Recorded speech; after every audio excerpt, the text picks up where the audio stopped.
Music history, like you collect things from music history, like collectibles and stuff. Like what type of stuff? It's history and it's art and there's an energy to it. Lenny Kravitz is a Grammy award-winning rock musician known for his albums Are You Gonna Go My Way and Love Let Rule, Mama Said. He was raised in a wealthy household and introduced to rock music at a very young age. His early musical career was anything but glamorous.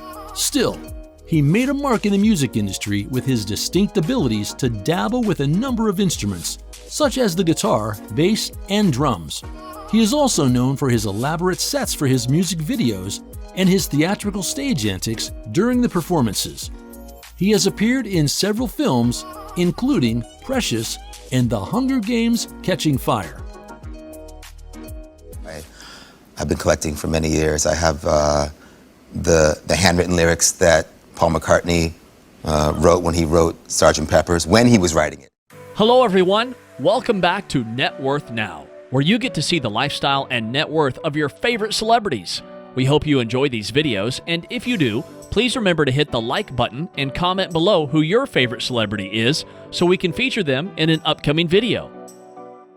His full name is Leonard Albert Kravitz, also known as Romeo Blue.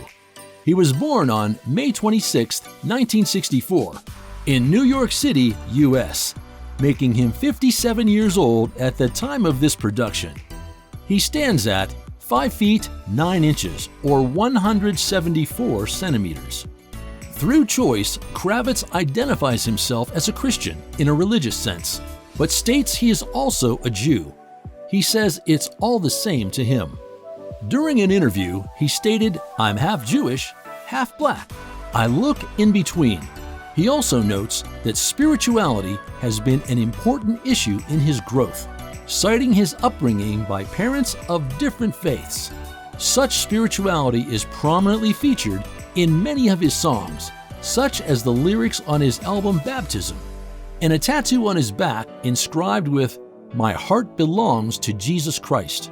In 2011, he stated that his 2005 religious commitment to remain celibate until remarriage was unchanged.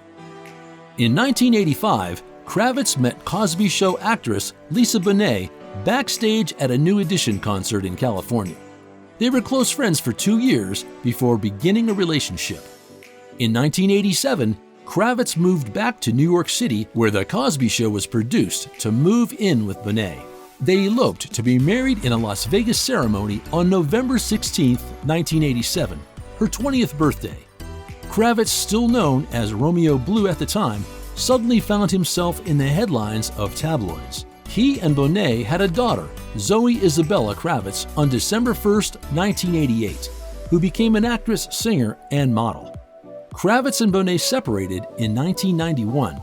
They divorced amicably in 1993. Kravitz dated French singer and model Vanessa Paradis from 1992 to 1996. He then began dating Brazilian model Adriana Lima in 2001, and they lived together before becoming engaged in 2002. The engagement was called off in April 2003. Lima was featured in the music video for Kravitz's 2002 single, Yesterday Is Gone. He then briefly dated and was engaged to Australian actress Nicole Kidman from 2003 to 2004. Corrections, you have words that didn't make the song, etc.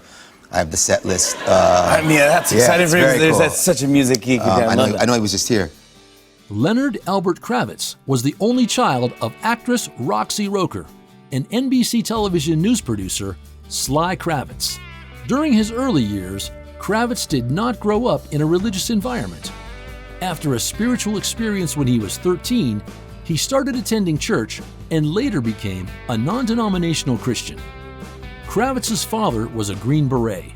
Kravitz began banging on pots and pans in the kitchen, playing them as drums, at the age of 3. He decided that he wanted to be a musician at the age of 5. He began playing the drums and soon added the guitar. He grew up listening to music his parents listened to: R&B, jazz, classical, opera, gospel, and blues. Around the age of 7, he saw the Jacksons perform at Madison Square Garden. and they became his favorite performers. Kravitz often went to see the New York Theater, where his mother worked, and she encouraged his dreams of pursuing music. In 1974, Kravitz relocated to Los Angeles with his parents when his mother landed a role on The Jeffersons.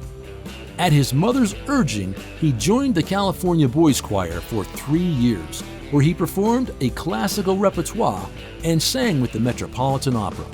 He took part in Mahler's Third Symphony at the Hollywood Bowl. It was in Los Angeles that Kravitz was introduced to rock music, listening to the Rolling Stones, Led Zeppelin, The Grateful Dead, Aerosmith, and Black Sabbath. He taught himself how to play piano and bass, and made friends with Zorro, who would later become his longtime collaborator.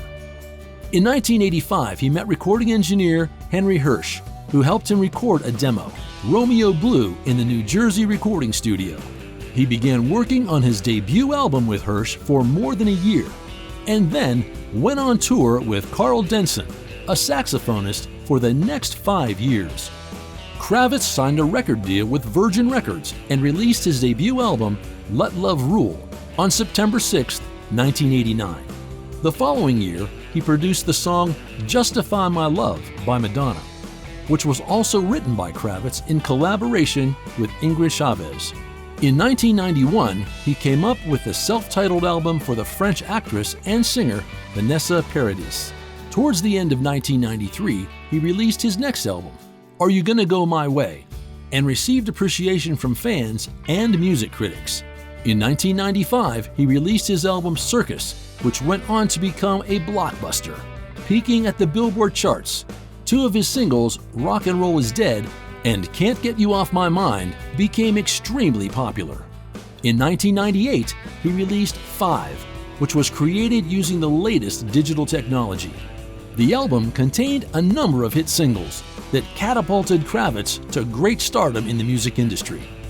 One of his greatest albums, Lenny, was released in 2001, and 3 years later, he released Baptism.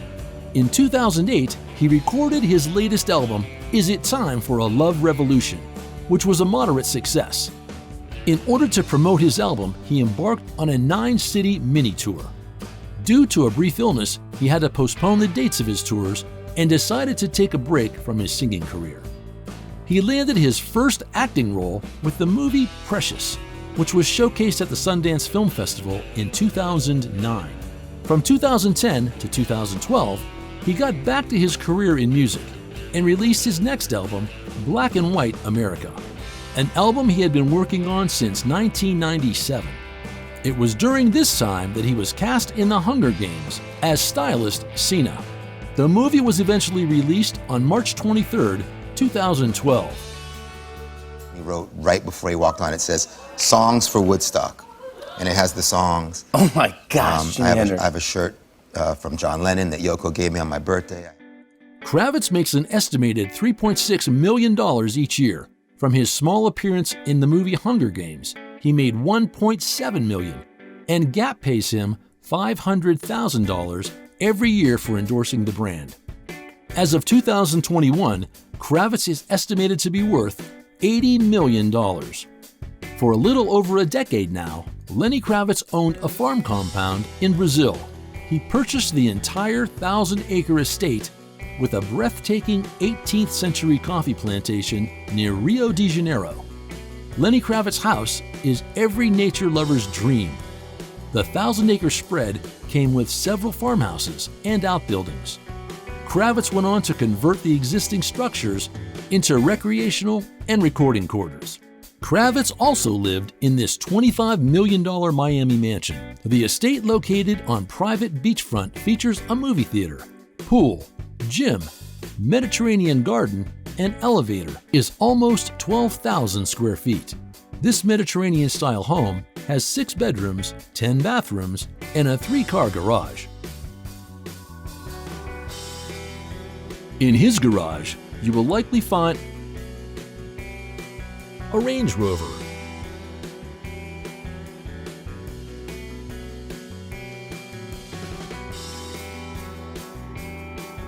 an Aston Martin DBS,